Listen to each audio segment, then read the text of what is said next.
Right now, you are warm. You might not even notice it, but you are. There's a number on a wall somewhere in your home, and if the air ever drops below it, a machine kicks on and fixes the problem before your body even registers a complaint. You walk from a heated house to a heated car to a heated building, and the coldest part of your entire day is probably the 10 seconds it takes to get from one to the other. Winter, for you, is an inconvenience. It's scraping ice off a windshield. It's a heavier jacket. It's complaining that it gets dark too early. But for almost the entire human history, winter was not an inconvenience. Winter was the season that tried to kill you. And it didn't try just once, or in just one way. It came at you from 4 different directions at the same time. The cold could kill you. The hunger could kill you. The animals could kill you. And the long, dark, endless nights could break you before any of the others got the chance. So the question is simple. For hundreds of thousands of years, with no heating, no supermarkets, no walls that actually sealed out the wind, how did human beings survive winter at all? Because they did. Your ancestors walked straight into some of the coldest environments on the planet and came out the other side. And the way they did it is one of the most impressive things our species has ever pulled off. Let's start with the most obvious threat, the cold itself. Here's something most people don't realize. A human being is a tropical animal. Our bodies evolved in the warm parts of Africa, and left to its own devices, a naked human loses heat fast. In cold conditions, you can slip into hypothermia in a matter of hours. Your fingers stop working, your thinking slows down, and once your core temperature drops far enough, your body simply stops. No claws, no thick fur, no natural insulation worth mentioning. On paper, we are one of the worst equipped large animals on Earth for surviving a hard winter. And yet, humans didn't just survive the cold. They walked into it on purpose. They spread north into Ice Age Europe, into Siberia, into places where winter temperatures dropped far below anything the human body can handle unprotected. So how? The first answer is fire. And we'll come back to what fire did for the long winter nights later. But fire has a problem. Fire only warms the side of you that's facing it. It doesn't travel with you. The moment you step away from the flames to go hunt or gather wood, the cold comes straight back. Fire alone was never going to be enough. What ancient humans needed was a way to carry warmth with them, wrapped around their bodies, everywhere they went. And that brings us to what might be the single most important winter technology humans ever invented: clothing. But not the kind you're probably picturing. For a long time, the assumption was simple. It's cold, so you drape an animal hide over your shoulders and you're done. And for a while, that's exactly what humans did. But a hide thrown over your back leaves gaps everywhere. Wind gets in at the sides. Your arms are exposed. It slips off when you move. A draped skin is better than nothing, but in a real winter, better than nothing still gets you killed. The breakthrough was learning to cut hides into pieces and sew them back together into shapes that actually fit the human body. Fitted sleeves, closed sides, a garment that trapped a layer of warm air against your skin and held it there while you moved. This is the difference between a blanket and a coat. But here's the problem. To make this all work out for you, you need a needle. And not just any needle, a needle with an eye, a tiny hole to carry the thread. This is a genuinely difficult thing to make. You have to take a sliver of bone, grind it down thin, and then drill a hole through it that's small enough to be delicate but strong enough not to snap. Archaeologists have found bone needles like this dating back more than 40,000 years, and in some sites even older. These are precise, deliberate tools. Whoever made them understood exactly what they were for. And the thread itself came from the animals too. Sinew, the tough fibers that connect muscle to bone, could be stripped, dried, and used to stitch hides together into something that held. Layer a garment like that, fur turned inward against the skin, and suddenly a human being could stand in air cold enough to kill and stay alive inside their own pocket of warmth. Sewn clothing wasn't a comfort. It was the piece of technology that let our species leave the warm world it evolved in and walk into the cold parts of the planet. Without the needle and the thread, there is no human being in Ice Age Siberia. So you're warm now, or at least warm enough. You can move, you can work, you can hunt. But the sun is going down, the temperature is dropping even further, and you have a second problem that clothing can't solve. You need somewhere to survive the night. The obvious answer is a cave. And caves were valuable, genuinely valuable. A deep cave holds a steady temperature, blocks the wind, and keeps the snow off you. But here's the thing that nobody tells you about caves. There aren't many of them.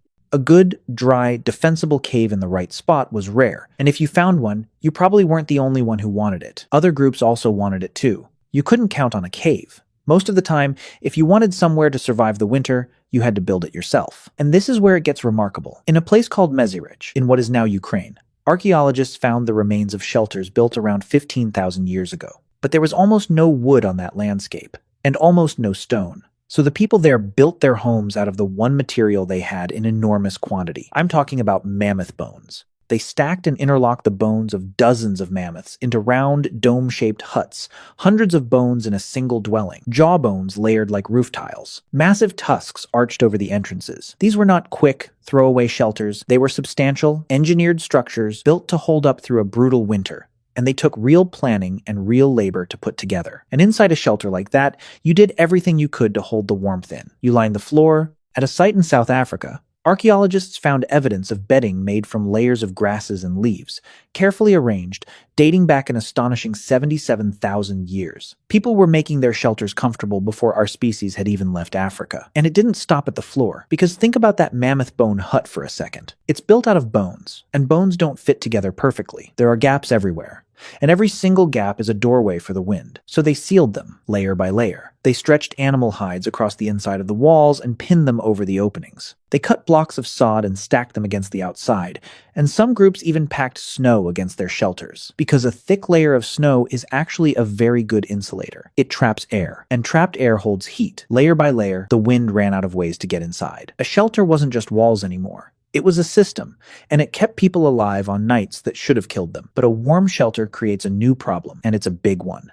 To keep a fire going through a long winter, you need fuel. A lot of it. And gathering fuel means someone has to keep going outside into the cold over and over, all winter long. You are tied to that shelter. You can't just wander. And that means the food you need has to either be nearby, or it has to already be stored. Which brings us to the third threat, and honestly the one that killed the most people. Hunger. Here's the part about winter that people forget, because we've completely erased it from our lives. In winter, the world stops producing food. The plants die back or go dormant. The berries are gone. The roots are harder to find and harder to dig out of frozen ground. Many of the animals have either migrated away or gone into hiding or grown lean and desperate themselves. For a hunter-gatherer, winter isn't just cold. It's a season when the land itself stops feeding you, and that turns survival into a math problem. You have to gather enough food during the warm months to carry a group of people through months when almost nothing new is coming in. So ancient humans became experts at storing food, and they had a few brilliant ways to do it. The first was drying. If you slice meat thin and let it dry out, either in the sun or over the low smoke of a fire, you pull the moisture out of it, and without moisture, it doesn't rot. Dried meat could last for months. The smoke did double duty, adding a layer of preservation on top of the drying. A rack of drying meat in autumn was, in a very real sense, a group's insurance policy against starving in February. The second method was to use the cold itself as a tool. The frozen ground was a natural freezer. Dig a pit down into the permafrost, pack it with meat from a big kill, and the cold would keep it edible for a very long time. Winter, the thing trying to starve you, became the very thing that preserved the food keeping you alive. But the most valuable food of all in winter wasn't meat exactly. It was fat. When you're burning enormous amounts of energy just to stay warm, lean meat isn't enough. Fat is the most concentrated source of energy there is, and in the depths of winter, it was worth more than almost anything. Ancient humans rendered animal fat down into tallow, a stable, storable, energy-dense fuel for the human body. They mixed dried meat with fat to make a dense, long-lasting food that packed a huge number of calories into a small, portable package. In a season where every calorie was a battle, fat was the difference between a group that made it to spring and one that didn't. So now you're warm, you're sheltered, and you've stored enough to eat. You've beaten 3 of winter's 4 death sentences. But there's one more, and it's the one people almost never think about. Because it doesn't attack the body, it attacks the mind, the darkness. In winter, especially the further north you go, the days get short, and the nights get long, brutally long. You might have only a handful of hours of usable daylight, and then 15, 16 hours of cold darkness with nothing to do but wait. You can't travel far. You can't hunt well in the dark. You are stuck in a small space with the same few people for a very long time, night after night after night. And that kind of confinement, that endless waiting, can wear a person down in a way that cold and hunger never could. But here's what ancient humans did with those long, dark hours. They didn't just endure them, they filled them. This was the time for all the work that didn't need daylight or good weather. Sitting by the fire, repairing tools, shaping new spear points, sewing and mending clothing for the rest of the winter, twisting plant fiber into cordage, carving. The long night wasn't wasted time. It was workshop time. The hours when a group prepared everything it would need the moment the weather broke. And it was more than just work. Around that winter, fire, in the dark, is where people talked, where the older members of the group passed down everything they knew to the younger ones, where the stories got told, the same stories, over and over, carrying the group's memory and its knowledge across the generations. A huge amount of what we think of as human human culture, the myths, the songs, the shared knowledge, was forged in exactly these conditions. People pressed together against the dark, keeping each other warm, keeping each other sane, keeping each other human until the light came back. Winter didn't just test the body. In a strange way, it built the mind. And when you step back and look at all of it together, something surprising comes into focus. Winter didn't just get survived. Winter shaped us. Think about it. The pressure of the cold is what pushed humans to invent fitted clothing. The lack of caves is what pushed them to invent real architecture. The winter food gap is what pushed them to invent storage and preservation. And the long dark nights are a huge part of where culture itself got made. Nearly every one of the technologies that let our species spread across the entire planet into every climate on Earth was forged in the effort to survive the cold. The hardest season didn't just fail to kill us. It made us more capable than we had any right to be. So here's the full picture. Winter came at your ancestors with 4 weapons. The cold, and they answered it with fire and with sewn, fitted clothing. The night, and they answered it by building shelters out of whatever the land gave them. Even the bones of mammoths. The hunger, and they answered it by drying, freezing, and rendering their food into stores that could carry them for months. And the darkness, and they answered it by turning the longest, coldest nights into the workshop and the classroom where human culture was born. Every single winter was a test that a huge number of people did not pass. Survival wasn't guaranteed. It was earned every single year through preparation and skill and sheer stubbornness. And now, look at you. You turn a dial and the room gets warm. You open a door and there's food that was grown on the other side of the planet in the middle of December. You complain that the sun sets too early. From inside a house your ancestors could not have imagined, having never once in your life felt the specific fear of watching the first snow fall and wondering if you had stored enough to see the spring. You don't survive winter anymore. You barely notice it. And that's not because winter got any weaker. It's because 100,000 years of human beings, freezing and starving and huddling in the dark, slowly figured out how to beat it, one invention at a time, so that you would never have to.